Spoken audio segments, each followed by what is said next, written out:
ونتبع السنة والجماعة ونجتنب الشذوذ والخلاف والفرقہ، ہم سنت مصطفیٰ اس کی اتباع کریں گے، والجماعہ اور جماعت صحابہ ان کی اتباع کریں گے، شذوذ سے بھی بچیں گے، مخالفت سے بھی بچیں گے، فرقہ واریت سے بچیں گے۔ ان تین چیزوں کا آپ نے سمجھنا کیا ہے۔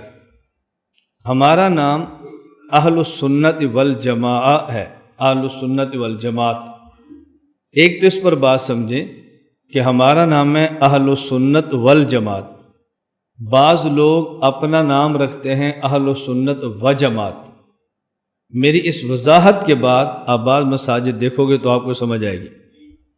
ہم اہل السنت والجماعت اور بعض رکھتے ہیں اہل السنت وجماعت۔ اہل السنت والجماعت اور اہل السنت وجماعت میں کیا فرق ہے؟ ہمارا کلمہ ہے لا الہ الا اللہ محمد الرسول اللہ صلی اللہ علیہ وسلم۔ اب یہاں لا الہ الا اللہ یا الہ دو بار ہے، الہ بغیر الف لام کے، الا اللہ الہ الف لام کے ساتھ۔ جب پہلا الہ بغیر الف لام کے ہے تو اس سے مراد خاص الہ نہیں ہے، عام الہ ہے، باطل الہ۔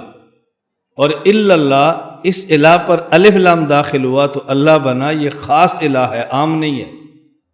اسی طرح اہل السنت والجماعت یہ الف لام یہ خاص جماعت ہے، جماعت صحابہ رضی اللہ عنہ، اور وجماعت یہ خاص جماعت نہیں، یہ عام جماعت ہے۔ تو ہم نے سنت اسے کہنا تھا جسے خاص جماعت صحابہ ادا کرے اور سنت کہے، اس لیے ہمارا نام ہے اہل سنت والجماعت۔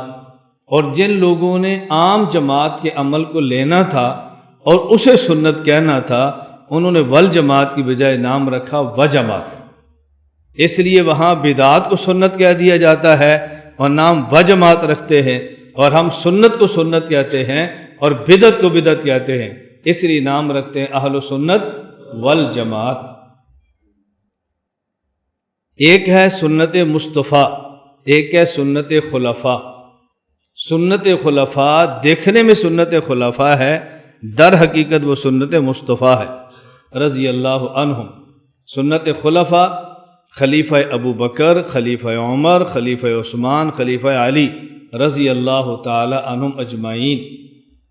فَإِنَّهُ مَن يَعِشْ مِنْكُمْ بَعْدِي فَسَيَرَى اخْتِلَافًا كَثِيرًا فَعَلَيْكُمْ بِسُنَّتِي وَسُنَّتِ الْخُلَفَاءِ الرَّاشِدِينَ الْمَهْدِيِّينَ۔ میرے بعد تمہیں اختلاف نظر آئے تو میری سنت اور خلیفہ راشد کی سنت کو اختیار کرنا۔ تمسکوا بہا، سنتی و سنت الخلفاء، یہ دو سنت ہیں تو تمسکوا بہما کہنا چاہیے۔ جب مرجع دو چیزیں ہوں تو پھر تثنیہ ضمیر راجع، یہ تثنیہ کی ہوتی ہے، واحد کی نہیں ہوتی۔ وَعَضُّوا عَلَيْهِمَا بِالنَّوَاجِذ، تو جب علیہما کہنا چاہیے چونکہ سنتی اور سنت خلفاء ہے، اگر فرمایا وَعَضُّوا عَلَيْهَا بِالنَّوَاجِذ، علیکم بسنتی وسنت الخلفاء الراشدین المہدیین تمسکوا بہا، سنت دو ہیں تو بہما کہنا چاہیے۔ وَعَضُّوا عَلَيْهَا، سنت دو ہیں تو علیہما کہنا چاہیے، لیکن بہا اور علیہا فرمایا یہ سمجھانے کے لیے کہ دیکھنے میں خلیفہ راشد کی سنت الگ ہے لیکن در حقیقت وہ سنت مصطفیٰ ہی ہے صلی اللہ علیہ وسلم۔ اس لیے ہم کہتے ہیں کہ دور خلافت راشدہ یہ دور تکمیل نبوت ہے۔ یہ بہت اہم مسئلہ ہے، توجہ سے سمجھیں۔ دور خلافت راشدہ یہ دور تکمیل نبوت ہے۔ کیا مطلب؟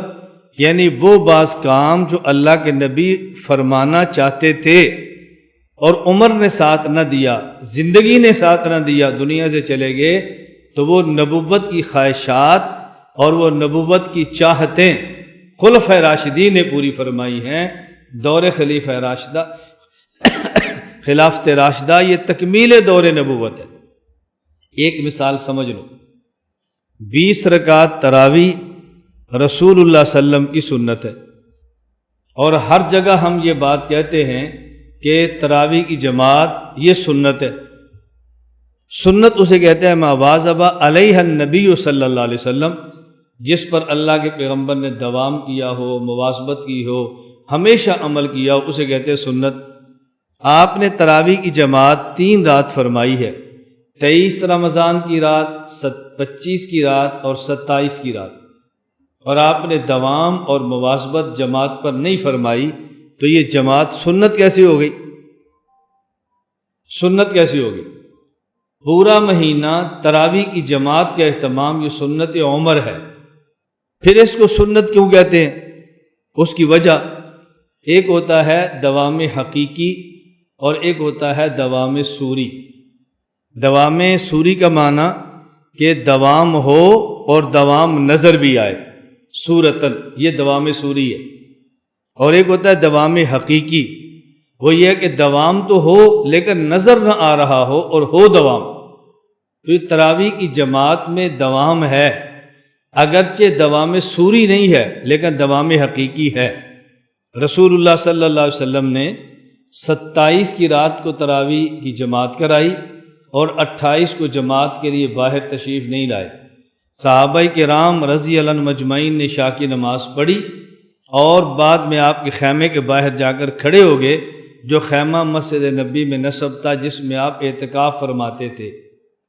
آپ صبح تشریف لائے باہر، فجر کی نماز پڑھائی اور فرمایا انی لم یخف علی مکانک، تم آئے تھے میرے خیمے کے باہر کھڑے تھے، مجھے معلوم ہے میں باہر کیوں نہیں آیا، میں باہر آتا اور جماعت کراتا تو تم پہ تراویح فرض ہو جاتی، اس لیے میں نے تراویح مسلسل نہیں پڑھائی۔ انی خشیت ان یفترض علیکم، یہ مجھے خدشہ تھا۔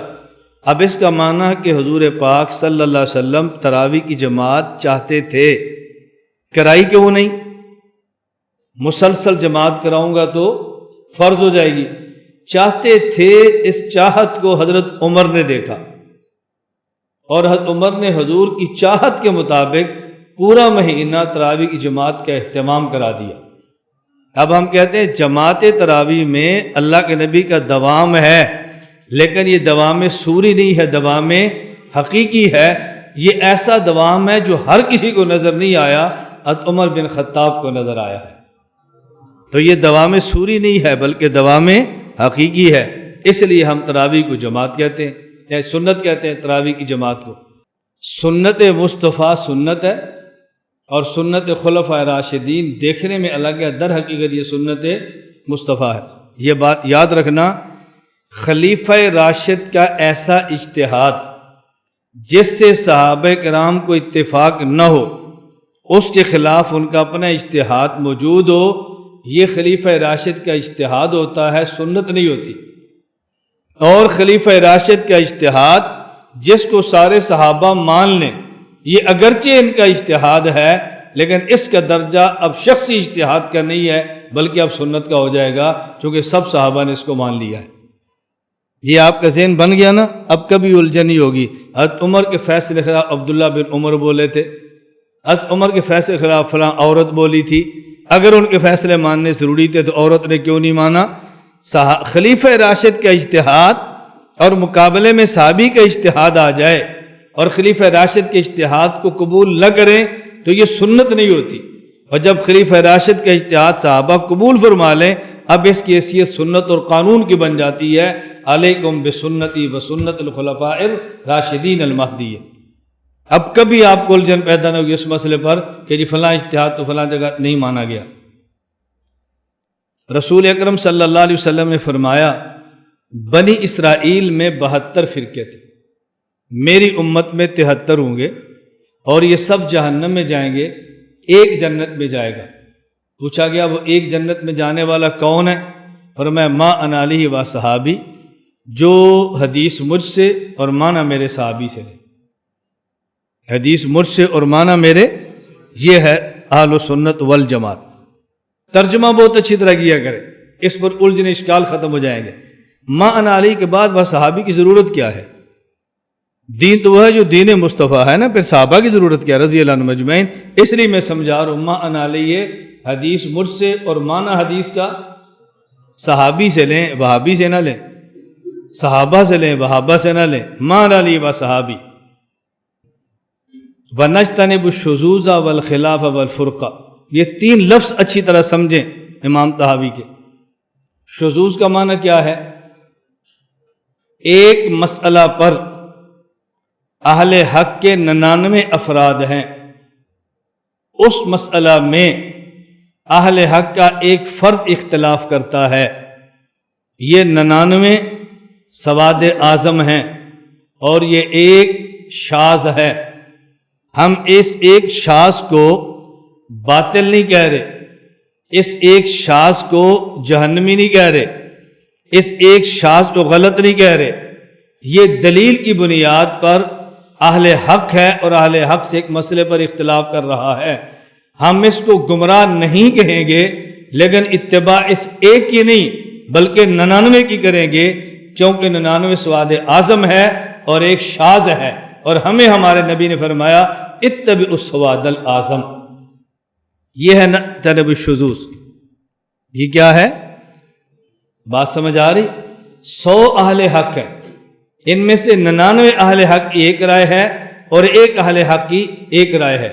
ہم اس ایک اہل حق کو ادب بھی دیں گے، احترام بھی دیں گے، عزت بھی دیں گے، لیکن 99 کو چھوڑ کے اس کے ساتھ نہیں چلیں گے۔ 99 سواد اعظم ہے اور ایک شاذ ہے۔ وَنَجْتَنِبُ الشُّذُوذَ، ہم شذوذ سے احتیاط کرتے۔ یہ بات میں کیوں سمجھا رہا ہوں؟ اچھی طرح سمجھو۔ ہمارے ہاں ایک اصلاح کے نام پر فتنہ پیدا ہو رہا ہے۔ وہ کیا ہوتا ہے کہ بعض لوگ ایک بات پیش کرتے ہیں اور وہ پہ جمہور کے خلاف ہوتی ہے، اور سہارا لینے کے لیے کہتے ہیں کہ یہ جو میں نے بات کی ہے یہ فلاں کی رائے ہے، وہ بھی تو ہمارے تھے، یہ تو فلاں کی ہے، وہ تو ہمارے تھے، ہم نے کو فلاں بھی ہمارے تھے اور اس کے مقابلے میں فلاں فلاں فلاں فلاں فلاں وہ بھی تو ہمارے تھے نا۔ آپ نے اتنے چھوڑ کر جو ایک کی رائے لی ہے، اس کی آپ کو کیا ضرورت پیش آ گئی ہے؟ یہ ہے نجتنب الشذوذ والخلاف۔ والخلاف کا معنی ایک مسئلے پر 100 اہل حق ہیں، ان کی بات نہ مانیں اور ان کے مقابلے پر ایک نئی رائے دے دیں۔ یہ جو 100% 100 اہل حق جو ایک مسئلے پر کھڑے ہیں، ان کے مقابلے میں جو رائے آئے گی ہم اس کو خلاف کہیں گے، ہم اس کی اتباع بھی نہیں کرتے، اہل حق کی رائے پر چلتے ہیں۔ والفرقہ، یہ ہے فرقہ واریت۔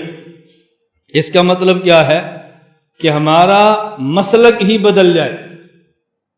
ما انا علیہ و صحابی ایک یہ فرقہ ہے، ما انا علیہ اصحابی کو چھوڑ دیں ایک یہ فرقہ ہے۔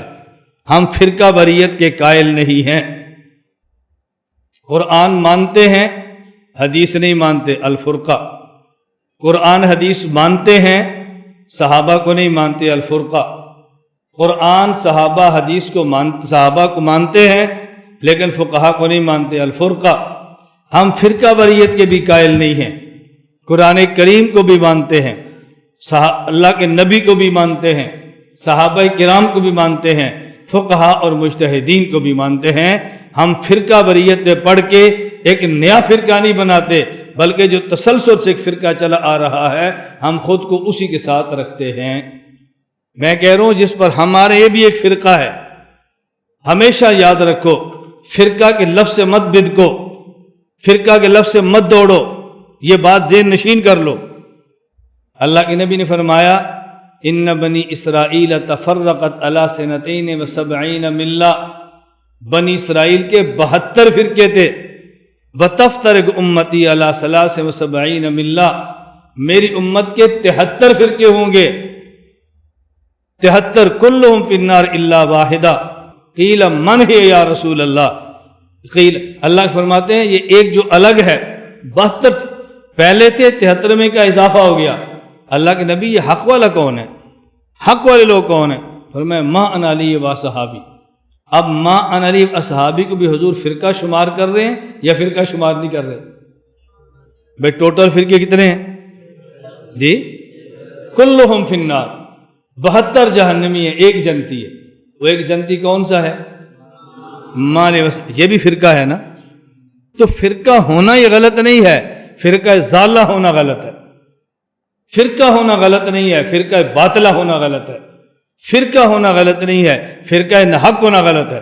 ہم ایک فرقے کے لفظ سے بدک جاتے ہیں، نہیں جی ہمارا کوئی فرقہ نہیں ہے، ہمارا فرقہ ہے وہ فرقہ اہل سنت والجماعت ہے، ہمارا فرقہ ہے وہ فرقہ اہل حق کا ہے، ہمارا فرقہ ہے اہل سنت والجماعت احناف دیوبند کا ہے۔